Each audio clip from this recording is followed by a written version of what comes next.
And thank you, Holly, for that share. It was perfect for today. For anybody that does not know me, my name is Reverend Edward Trout. My pronouns are he, him. I am an ordained interfaith minister through One Spirit Seminary out of New York, and it is my pleasure to be your speaker here today. I want to start with a story that the Buddha told. So this was a story of a wild bull walking down the road, and the bull sees this lovely rice field, this rice paddy, decides to jump into it because it looks so good to eat. So the bull jumps in, starts eating, but there's a watchful farmer keeping his eye on that field, sees what the bull is doing, runs up to the bull, grabs it by the horns, muzzles the horns, and then beats on the bull. Well, the bull gets confused, wanders away, doesn't like being hit. But bulls have very short-term memory, so the next day, the bull's walking down the same road. I was like, ooh, there's rice paddy. Jumps in, starts eating. Same thing. Farmer chases it down, grabs it by the horns, muzzles the horns, beats that bull. After a sound thrashing, the bull wanders off confused. This goes on day after day after day. That watchful farmer and that wild bull. Until finally, there comes a day when the bull is walking down that road, sees that delicious rice, and goes, every time I go in there, I get hurt. I'm just going to ignore it and go on down the road. So the Buddha used this story to teach us about our minds, to teach us about being mindful of our thoughts. We have to discipline our minds. We have to see what we're thinking and realize whether it is helping us or hurting us. And when we have those negative thoughts, those error thoughts, we can see how returning to them time and time again actually hurts us. That's where we have to get the realization. This month, we kick off in this week our look at the power of our own self-power or dominion. For those newer to Unity, there are 12 powers that are identified, and we look at each one per month. So this month, May, is the month of power, our dominion, our self-mastery over thoughts, over emotions. Philip is our disciple that represents that self-mastery. And purple is the color for this particular power. And the location of it is our throat, because each one has a power central location in the body. For those that are also familiar with chakras, you'll note that that is also the chakra center of power. And I had come to a realization as I was just kind of looking at power this week in that center, it's like, when I get really stressed, overwrought, one of the first things I notice is my throat tightens. It's like, oh, that's a sign that I'm letting my power out. I'm not taking self-mastery. If I feel my throat tightening, that is a signal to me, and I need to always be aware of that. So, disciplining our mind, having that self-discipline of thoughts and emotions to take us away from anger, away from fear, away from judgment, and moving us toward love and compassion. Charles Fillmore, who is a co-founder of Unity, said, "Compassion is a characteristic of love and mercy, prompted by an understanding heart. A compassionate mind sees the error, but does not condemn." So can you see that error? Can you see where somebody has strayed off that path without condemnation? It takes discernment and love, right? Jesus is our way shower. Jesus showed us how to live that road less traveled, that more difficult path that fewer people actually take. When you saw the title of today's talk, I'm just curious, this is just for my benefit. Who saw The Road Less Traveled and thought of the book by M. Scott Peck? Okay, that's a good number. Who saw that and thought of the Robert Frost poem, The Road Not Taken? Okay. Who thought of both? My people, good. Who thought of neither one? Good, okay, it's all good. I was just curious.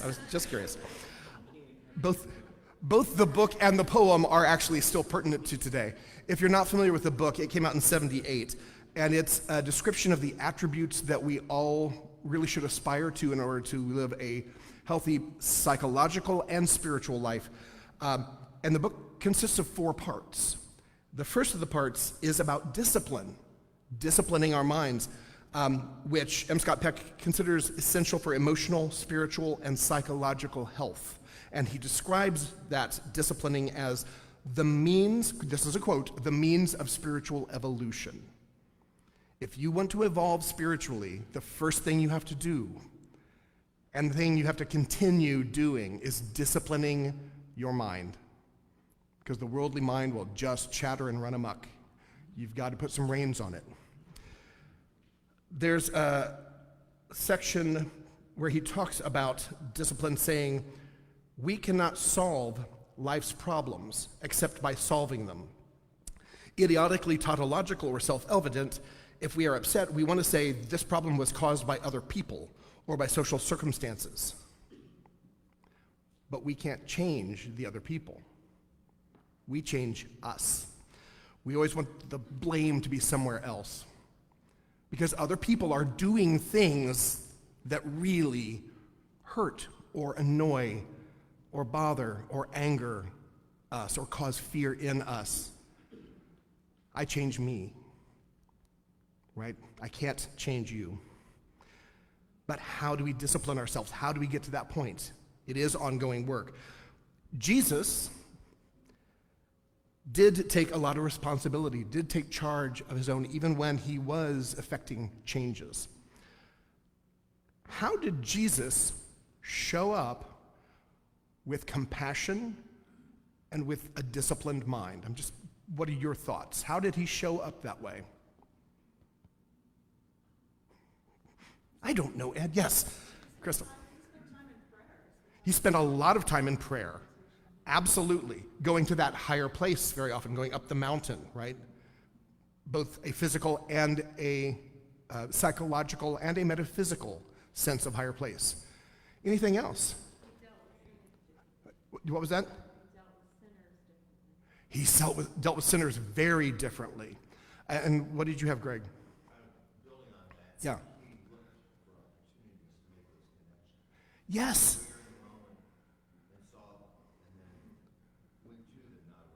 Right.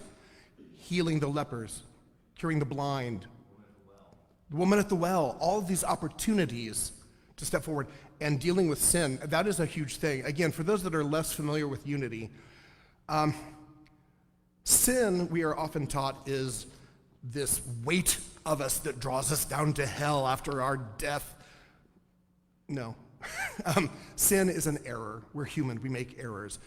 Sin is literally a term from archery meaning, oh, you missed the target. That's it. We will all make errors. Jesus approached it that way. Not, oh, you're awful. I condemn you, you adulteress. Let me throw the first stone. No. He said, all the rest of you make mistakes too. Why is she being singled out?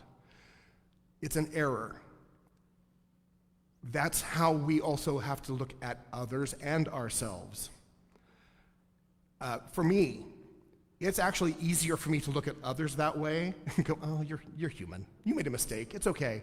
For me, I beat myself up.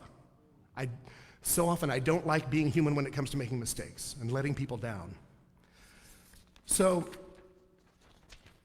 this compassion of Christ, this compassion for those who have erred, the compassion for those who need healing, the compassion for those who need prayer, those who need lessons, those who need support, that love and compassion of Christ is what is set as our standard. Are we going to hit it all the time? No. But we know what we're aiming for. From today's daily word, the scripture was Colossians 3:12. Clothe yourselves with compassion, kindness, humility, meekness, and patience. Those things describe the Christ. Compassion, kindness, humility, meekness, and patience. We sang earlier, I am love. I am peace. I am whole. And love, as one of the 12 powers, has compassion as one of its components. Right? Compassion is not as all-encompassing as love, but it is certainly an aspect of love. So, unity calls compassion the attracting, harmonizing power. When you feel love for anyone, even if they can't give it back, there is still peace within you.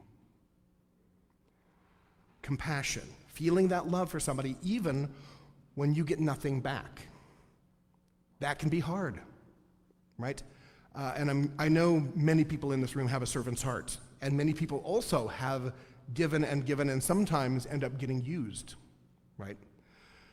Compassion is not the same thing as, hey, I'm a doormat, right?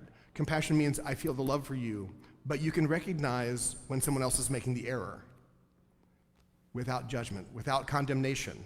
Even if you stop allowing them to do it to you, it's without the condemnation. So can we live each day with a compassionate heart? When you encounter somebody that is troubled, either somebody that comes to you for help or somebody that you recognize when they are annoying you, angering you, frustrating you, making you fearful, can you see in them their error thought? Can you see that and go, it's you being human. It's you being human. If I keep in my anger, I am jumping down in a pit of despair with that person. That's not my job. My job is to drop a ladder down for them to climb back up. They may not choose to use the ladder. That's on them. But my job is to be the person that will provide the ladder. So to help us monitor these thoughts, because it's difficult work, it's constant work, I'm going to go back to refer to Byron Katie, speaking of the work. Many in this room are familiar with her and her lifetime achievement of the work. That is literally what it's called. And it's about living a happier, more successful, more loving life by being mindful of what we carry around. I love her concept of turning the thought around. When you have a thought that sits on your chest, something that tightens your throat, something that makes you feel like you're in that error thought, like you're in the negative things. For example, if I felt like I was lied to, like Mary lied to me and Mary shouldn't have lied. No offense, Mary, where I saw you earlier. But if the thought is like, Mary should not have lied to me, can I turn that thought around, and is there any validity in turning it around? Mary should have lied to me. What would that mean to me? Is she in some way protecting me? Turned it around a different way. I lied to Mary. Is there some way that I was not fully truthful with her that prompted that? Turn it around a different way. I lied to myself. Right? All of these ways of turning it around, sometimes all three have validity. And you can find ways to analyze it. But the biggest thing about Byron Katie's The Work is the 4 questions. So question 1, I'm thinking, she shouldn't have lied to me. That makes me so mad. Question 1, is it true? Is it true that she lied to me? I say, well, I experienced it, right? I think I did. Question 2, follow up to that. Can you absolutely know it's true, without a doubt? That's often where we stumble. It's like, well, there might be some doubt. Maybe it was just a miscommunication. Maybe there was something else going on. Question 3, when you believe this thought, what happens? How do you feel? Question 4, who would you be without that thought? That's one of my favorites of the 4. Because often my answer is, I would be happier. That's my honest answer much of the time. It's like, if I can let go of that, I will be so much happier. So I want you to, this is just a little bit of personal work at the moment. I want you to think, you can close your eyes if it helps. Think of something that is at least recent enough you remember the details and the feelings of it, something that weighed on you, something that you're probably still carrying in some fashion, even though we all try to do our work. Things do linger sometimes.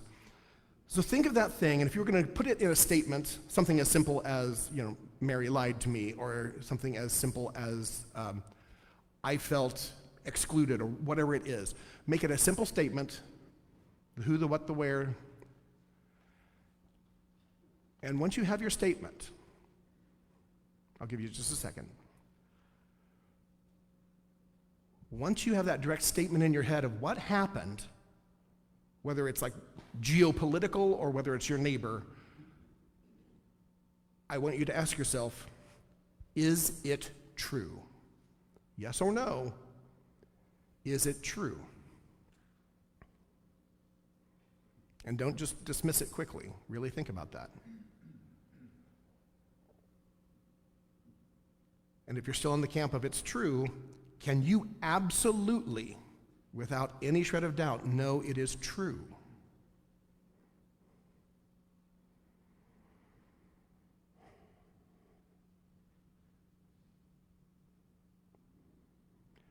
Going back to the thought, that statement that you put together, how do you feel when you think that thought? How do you feel when you believe it to be true?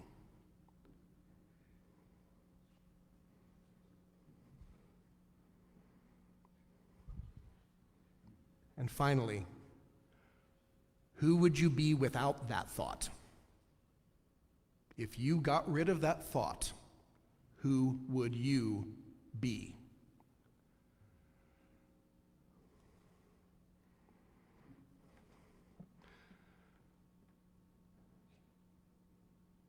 Again, this is a great tool whenever you feel that tightening, again, for me, tightening of the throat, that weight in your chest, that sense of disempowerment. You're here to be empowered, not disempowered. So when you feel that, try these questions. It's a way of taming the bull, grabbing the bull by the horns and binding those horns. Because as human beings, we are so trained to problem solve. I've said it 1,000 times, but we are so trained that if we don't have a problem, we will create a problem in order to solve it. Right? So when we focus on the negative, when we focus on the things that cause us stress and anger and turmoil and fear, because that's how we're wired, what is returning to that doing to you? Returning to those error thoughts, the disempowerment. It's not serving you. You've got to see the bull and hit it, right? It's like, don't keep coming in this field. I see what you are. I know what you're doing. I also want to be clear here. I am not saying that we deny our feelings. That's never healthy either. So to be clear, you see it, you acknowledge it. That is my fear. That's my anger. I see it, and I know why I have it. You can experience it. Don't keep returning to it. Don't let it own you. That's letting the bull eat the entire field, and you're left with nothing, right? So you see it. I know it's a bull. I know what it is, but I also know I don't have to live with it in my field. That's the disciplining of the mind. That's what we have to be doing. And that farmer was vigilant every day. Bless you. Vigilant every day. That's how we have to approach it. It's ongoing work. So turn your questions around. Turn those statements around. Use the questions. Because one great thought can create a beautiful world, and one error thought can destroy it. You have a lot of power in your thoughts. Our perception, our thoughts, create the world in which we live. If you believe it to be true, then in your life it is true. So, how are you creating your world? How are you co-creating with God to live in this world? I also want to address something that I'm guessing some of you are thinking, bless you again, wherever that came from. I'm guessing some of you are like, I hear you, I know I should do this, you're not in my mind, it doesn't shut up, and it will keep going there. So most people in this room at some point or another have tried meditation. And let's acknowledge, for everybody's sake, when we start meditation, the mind does not shut up. we all fail pretty badly. We do like a face plant of meditation that very first time, because it's just chattering away, and you try to direct away from it, and you try all the tricks. I see it as a leaf going down the river, but it's coming back, and I'm focusing just on my breath, but that thought comes back, right? That's how we start. But you keep at it, and you keep doing it, and eventually you get to a point where that clearing of the mind is second nature to you. That's the work we're talking about here, disciplining our minds regularly until it becomes second nature to us. It's little steps every day. It's not easy. If it were easy, that would be the road everybody takes, not the road less traveled. My grandfather, Charles Merlau, used to tell us, if you want to have what everybody else has, you do what everybody else does. But if you want something different than what everybody else has, you have to do something different. And that has stuck with me. Because I look around the world, and oftentimes it's like, I don't want that life. I would have made other choices in my life if that was what I wanted. That's not what I wanted. I wanted something that was me. And that means doing hard work. It's not taking the easy route, it's doing hard work. I want the world to be a happier place. I want to be happier in it, right? So I have to work at that. As I'm coming to an end, I want to go to Robert Frost's poem. Some of you may have forgotten it since your school days. I think we all had to read it at some point. But it's a beautiful poem. So here it is, The Road Not Taken. Two roads diverged in a yellow wood, and sorry I could not travel both and be one traveler, long I stood and looked down one as far as I could to where it bent in the undergrowth. Then took the other as just as fair, and having perhaps the better claim because it was grassy and wanted wear, though as for that, the passing there had worn them really about the same. And both that morning equally lay in leaves no step had trodden black. Oh, I kept the first for another day, yet knowing how way leads on to way, I doubted if I should ever come back. I shall be telling this with a sigh, somewhere ages and ages hence. Two roads diverged in a wood, and I took the one less traveled by, and that has made all the difference. Making a choice of compassion, making a choice of love for ourselves and for others is taking the road less traveled. It's up to each of us to do that every day. It is up to each of us to dance down that road, right? Holly, you said earlier, every moment is an opportunity to move forward in transformation. That. Every moment. So here we are coming together in the name of love. And I know, love will save the day. Amen. Amin. Aho Ashe. Namaste.